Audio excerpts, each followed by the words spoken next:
자, 이번 종목 뉴스 스크랩을 통해서 한번 알아보도록 하겠습니다. K제약 바이오는 마이크로바이옴과 열애중입니다.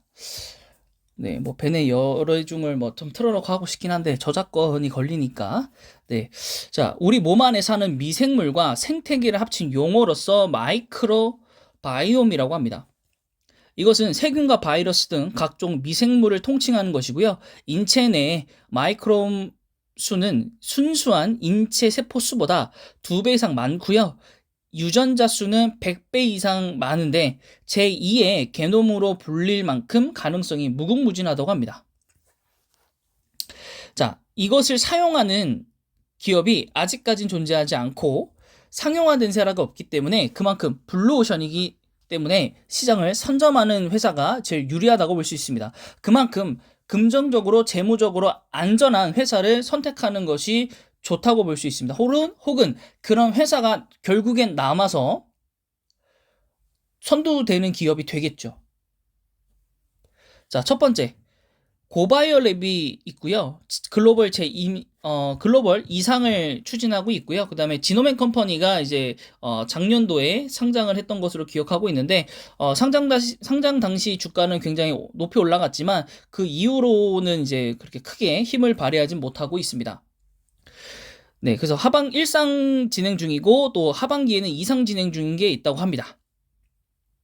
그리고 최근 318억을 투자해서 미국의 마이크로바이옴 위탁 생산 개발 업체인 리스트앱을 인수하면서 주목을 끌고 있고요. 근데 리스트앱은 제가 찾아봤는데 뭐 주가가 나와 있지는 않아서 비상장 기업인 것 같고요. 그다음에 종근당 바이오도 하고 있고, 참 종근당 바이오는 빠지지 않고 진짜 막 이것저것 다 합니다. 그죠? 그다음 CJ제일제당은 제가 어제 설명해 드렸듯이 국내 최대 규모의 미생물 데이터 분석 능력을 갖고 있는 첫랩과 함께 시너지를 내기 위해서 노력을 하고 있습니다. 그다음에 아미코젠도 이제 비피도도 최근 상장했었을 때 상장 당시에 굉장히 막 오르내림이 좀 심했던 그런 종목으로 제가 기억을 하고 있고 또 한동안 뭐 급상세를 탔던 적도 있던 걸로 기억을 합니다. 그다음 유한양행 있고요. 또 유한양행은 메디오젠을 인수를 또 했고요. 마이크로젠이라는 회사도 마이크로움 사업본부를 새로 세웠다고 합니다. 자, 그리고 미국에도 뭐 3상을 성공한 선두기업이 있다고 합니다.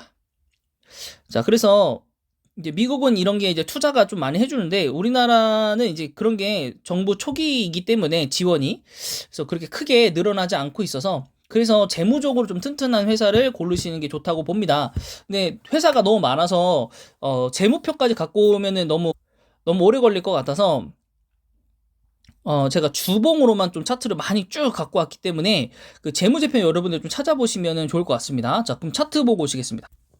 자, 첫 번째 기업은 이제 CJ 제일제당 어제도 설명드렸으니까요. 뭐 모멘텀이 많죠. 네, 모멘텀이 많습니다. 마이크로바이옴 선랩도 인수를 했고 생분해 화학 플라스틱도 있고 그다음에 원래도 비비고나 뭐 이런 것들도 있기 때문에 CJ 제일제당이 앞으로도 나중에라도 선도 기업이 좀 될 수 있지 않을까. 그래서 코스피 기업 뭐 52뿐만 아니라 30위 안에도 들어갈 수 있지 않을까라고 저는 판단이 됩니다.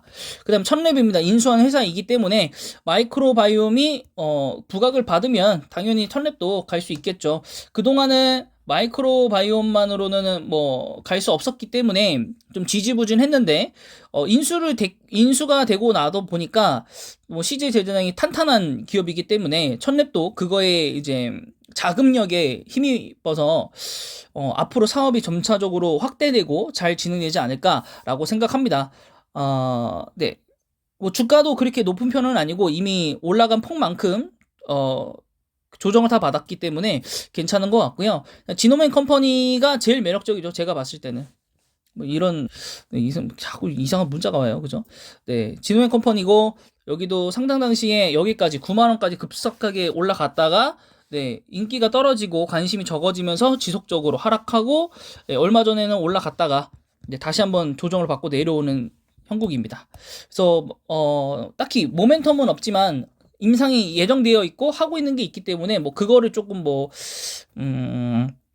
갖고 있다고 해야 되나요? 모멘텀을. 네, 그래서 어쨌든 코스닥 5천억 정도 되는 회사이니까요. 네, 뭐 조금 위험하긴 하지만 그래도 괜찮은 가격대라고 보고 어쨌든 지노메 컴퍼니가 지노엠이랑 같이 마이크론 바이오에 엮여 있었던 테마이기 때문에 요 테마가 다시 한번 떠오른다면 지노메 컴퍼니가 반응이 제일 빨리 할 거라고 저는 판단이 됩니다. 그다음에 고바이오랩도 있지만은 고바이오랩도 뭐 요거랑 비교하면 차트적으로 조금 비교하면 뭐 그렇게 크게 반응했다고 볼 수는 없겠죠. 그래서 여기는 9월 달에 상승했는데 여기는 9월 달 여기도 조금 상승하긴 했는데 네, 조금 약하다. 라는 거. 네. 그래도 뭐 고바이오랩도 뭐 후순위 정도는 되겠죠. 네, 아미코젠도 있고요. 아미코젠. 네, 아미코젠. 아미코젠은 아까 영상에서 봤듯이 유산균 업체이다 보니까 주업은 아니고 네, 인수를 했다. 그래서 모멘텀 받을 수 있다 정도 생각하시면 될 것 같고 사실은 요게 이제 제일 영향을 많이 받았죠. 비피도. 네, 비피도. 그래서 비피도도 아마 그때 자, 지노맨 컴퍼니가 언제 상장했죠? 지노맨 컴퍼니가 급상승했을 때가 아마 이게 재상장일 거예요. 코넥스 이전 상장이라든가 11월, 12월이었으니까 11월, 12월 여기도 11월, 12월 달에 한번 상승을 했었죠. 네, 똑같이 상승했었고 그 이후에도 7, 8월에 상승을 했고 같이 상승 폭발을 할 때 그래서 비피도도 좀 작은 회사지만 좀 끼는 있다. 그래서 테마성으로 갈 수도 있다. 하지만 좀 재무적으로나 이런 것들 좀 약할 수는 있겠죠. 네, 유한양행입니다. 근데 유한양행은 사실 뭐 그렇게 크게 반응이 없죠. 예, 큰 기업이다 보니까. 그래서 유한양행은 그냥 관련 주로만 생각하시고 뭐 혹여 뭐 신약이 나온다든가 뭐 임상을 들어간다고 하면은 뭐 올라갈 수는 있겠지만은 그거 말고 원래 본업 하던 것이 잘 돼야지만 올라갈 것 같습니다. 네, 마이크로젠입니다. 마이크로젠도 사실은 잘 몰랐던 기업이고 이제 회사를 세운 거기 때문에 그렇게 크게 메리트는 없다고 생각이 됩니다.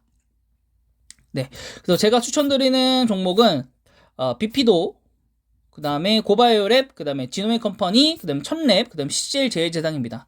계속적으로 중복적으로 언급이 되는 기업들이 있고 계속 추가적으로 기사가 나오는 기업들은 모멘텀을 받다가 결국엔 갑니다. 결국엔 가니까요. 여러분들이 한번 잘 둘러보시고 네, 투자하시기 바라겠습니다. 그래서 이번 영상은 마이크로바이옴에 대한 영상이었습니다. 영상이 마음에 드셨다면 구독과 좋아요